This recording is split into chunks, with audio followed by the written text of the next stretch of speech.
सब कनाडा में खर्चा मिलता है।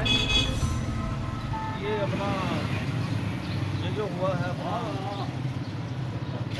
कोरोना है, इसमें सबको खर्चा अपना के अपनाना के चाहिए, जो कि सब मुल्क अपनाना के दे रहे हैं, इनको भी अपनाना के देना चाहिए। तो बड़ी अच्छी बात है, ये जितने हैं जी आर्टिस्ट हैं उनको भी देना चाहिए खर्चा, क्योंकि सब हुकूमतें अपनाना के दे रही हैं, इनको भी अपनाना के देना चाहिए।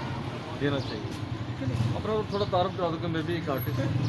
हाँ जी, मैं भी एक जी आर्टिस्ट हूँ, रिजवान अली नाम मेरा खाना का नाम है। तो ये कोरोना में सब आज जितने भी आर्टिस्ट हैं उनकी हेल्प होनी चाहिए जी।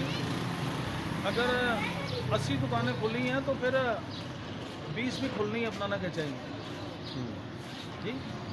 कोरोना से मुतासर अफराद के बारे में क्या कहेंगे आप?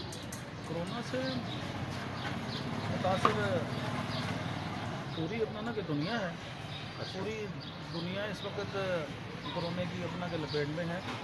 तो ये कुछ ना कुछ होना चाहिए, इनको खर्चा अपनाना के मिलना चाहिए। जो बाहर की गवर्नमेंट तो देती है खर्चे अपने शहरी को, यहाँ पाकिस्तान की गवर्नमेंट जो है हाँ जी वो तो आवाम को उन्हीं के हाल पे छोड़ देती है। इस बारे में आप क्या कहेंगे गवर्नमेंट से?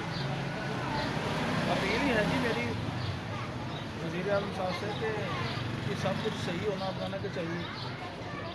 जहाँ पे 80 अपना की दुकानें खुली हैं तो 20 भी खुलनी अपनाना के चाहिए। तो इसमें सबका अच्छा होना अपनाना के चाहिए।